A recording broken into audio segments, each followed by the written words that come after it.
जयपुर से खबर। सभी उद्योगों को वाटर न्यूट्रल और आत्मनिर्भर बनाया जाना चाहिए। वहां वर्षा जल संचयन और वेस्ट वाटर ट्रीटमेंट प्लांट्स की व्यवस्था होनी चाहिए। ऐसी प्रौद्योगिकी विकसित करने और अपनाने की आवश्यकता है जो पानी के उपयोग को कम से कम करे। इन कदमों से यह सुनिश्चित होगा कि हमारे देश में हो रहा विकास सस्टेनेबल हो और पर्यावरण के लिए हानिकारक ना हो। ये बात राजस्थान सरकार के PHED एवं भूजल सेक्रेटरी डॉक्टर समित शर्मा ने आज कन्फेडरेशन ऑफ इंडियन इंडस्ट्री द्वारा एनवायरमेंट समिट के 7वें संस्करण में कही। जापान और इजरायल जैसे देशों का उदाहरण देते हुए डॉक्टर शर्मा ने कहा कि जल प्रबंधन की व्यवस्था में सकारात्मक योगदान देने की जरूरत है। उन्होंने उपस्थित लोगों से आग्रह किया कि वे राजस्थान राज्य में भूजल की भारी कमी को देखते हुए अपने घरों में भी जल आपूर्ति के दुरुपयोग और बर्बादी को रोकने का प्रयास करें। राजस्थान राज्य प्रदूषण नियंत्रण बोर्ड राजस्थान सरकार के मेंबर सेक्रेटरी विजय एन ने कहा कि उन्होंने स्पष्ट किया सस्टेनेबिलिटी एक आदर्श स्थिति है जिसके लिए समाज को प्रयास करने की जरूरत है। उन्होंने एक व्यापक और समग्र अप्रोच के माध्यम से सस्टेनेबिलिटी के 3 स्तंभों आर्थिक, सामाजिक और पर्यावरणीय के बीच संतुलन बनाए रखने की आवश्यकता पर बल दिया। इस संतुलन को बनाए रखने के लिए उन्होंने कई आवश्यक कदम उठाने पर बढ़ावा दिया।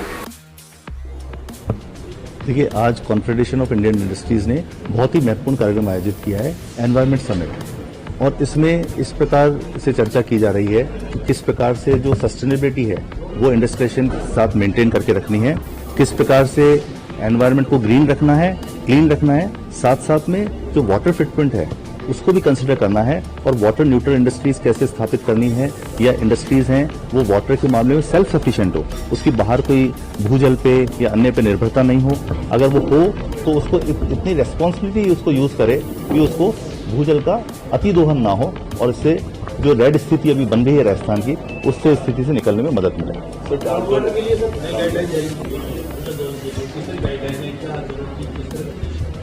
देखिए, राजस्थान में जो भूजल की स्थिति है पिछले दशक में बहुत क्रिटिकल हो गई है।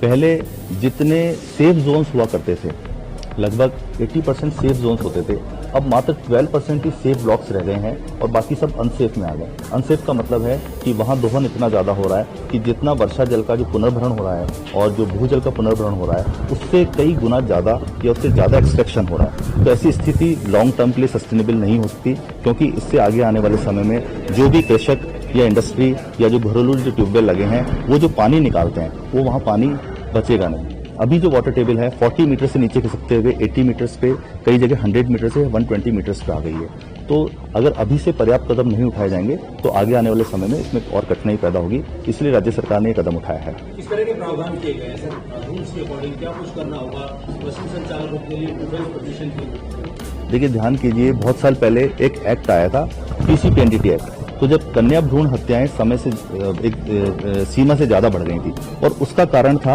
वो सोनोग्राफी मशीन का या सोनोग्राफी तकनीक का इजाद होना। इसी प्रकार जो ड्रिलिंग मशीन्स आई है इनके इरेस्पॉन्सिबल एक्शन की वजह से और अंधाधुंध ट्यूबवेल खोदने की वजह से और बिना भविष्य को ध्यान में रखे हुए दोहन करने की वजह से जो ग्राउंड वाटर की स्थिति है वो भी लगभग वैसी ही बन गई है। जिस प्रकार पहले जब सेक्स रेशियो है वो बिगड़ गया था और 1000 पॉपुलेशन पे 100 बच्चियां थी वो हमारे समाज से मिसिंग थी, इसी प्रकार जो भूजल है जिसका पुनर्भरण होना चाहिए था वो भी मिसिंग है, और वो भी आगे भविष्य में जीवित रहने के लिए और राजस्थान की तरक्की और खुशहाली के लिए बहुत आवश्यक है। इसके लिए सरकार ने नियामक जो निर्देश हैं वो जारी किए हैं। इसमें बहुत जरूरी है कि जितनी भी ड्रिलिंग रिग्स होगी वो रजिस्ट्रेशन कराएंगी अपना, साथ में जहां जहां वो ड्रिलिंग करती है उसकी पूरी सूचना देगी सरकार को और उसका पूरा डेटाबेस मेंटेन रखेगी, जिससे ये ध्यान रहे कि कहाँ नलकूप खुद रहा है, कहाँ नहीं खुद रहा है। इसमें यह भी तय किया गया है कि जो भी इंडस्ट्रीज हैं, बड़ी इंडस्ट्रीज हैं या पुरानी इंडस्ट्रीज का एक्सपेंशन है या जो नए यूनिट्स आते हैं, माइनिंग यूनिट्स आते हैं, इंफ्रास्ट्रक्चर प्रोजेक्ट्स आते हैं, हाउसिंग यूनिट्स आती हैं, उन सबको जो सेंट्रल ग्राउंड वाटर अथॉरिटी के जो नियम है उसके अनुसार उनको NOC लेनी होगी। NOC जब लेते हैं तो उसमें कुछ एक शर्तें होती है। NOC में उनको पीजोमीटर लगाना होता है। पीजोमीटर एक ऐसा ट्यूबवेल है जिसमें मोटर नहीं होती, सिर्फ वाटर लेवल मॉनिटर करने के लिए एक डिवाइस होती है, तो उससे पता पड़ता है कि उस क्षेत्र में भूजल है उसका दोहन कितना हो रहा है। साथ में जो ट्यूबवेल की NOC दी जाती है उसमें टेलीमेट्रिक डिवाइसेस लगती हैं, जिससे कि प्रति ट्यूबवेल से प्रतिदिन कितना पानी निकाला जा रहा है वो सेंट्रल ग्राउंड वाटर अथॉरिटी की वेबसाइट पे डिस्प्ले होता है।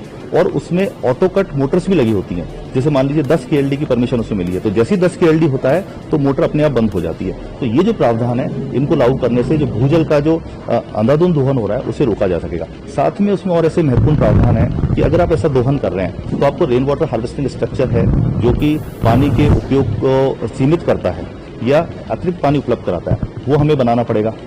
जो भी वेस्ट वाटर जनरेट होता है तो वेस्ट वाटर का ट्रीटमेंट का आपको प्लांट लगाना पड़ेगा।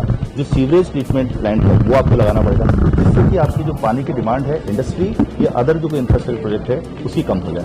अथॉरिटी कौन कौन निर्धारित की गई है, क्या एक्शन होगा उनके खिलाफ? अगर इसमें भारत सरकार के जो नियम है उसके अनुसार जिला मजिस्ट्रेट और उप जिला मजिस्ट्रेट है, इसमें अगर कोई नियमों की पालना नहीं करता उस पर कार्रवाई करने के लिए अधिकृत है। किस तरह का पनिशमेंट अगर कोई इलीगल पाया जाता है?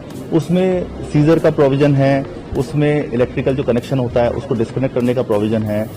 रूल्स में जो CWA के रूल्स हैं उसमें अभियोजन करने का, यानी कि कोर्ट में उसका केस है वो दर्ज कराने का भी इसमें प्रोविजन है। पर इसमें प्रयास पहला ये रहना चाहिए कि सभी जो नए रूल्स हैं उसके बारे में लोगों को सजग करें, उसकी जो जानकारी दें। जैसे आज इंडस्ट्री के यूनिट आज जो ये सेमिनार थी, इसमें भी हमारा प्रयास ये रहेगा कि भाई इंडस्ट्री को पहले जानकारी दें, पहले उनकी समझाइश करें, उनको इसके बारे में जागरूक करें, उनको मोटिवेट करें। और क्योंकि हमारा मकसद कोई किसी को नुकसान पहुंचाना नहीं है, पर भूजल को बचाना और राजस्थान में जल है उसको बचाना वो बहुत महत्वपूर्ण है। क्या भूजल पर भी आपने पानी चोरी और दुरुपयोग करने के जो नियम बनाए वो लागू होंगे?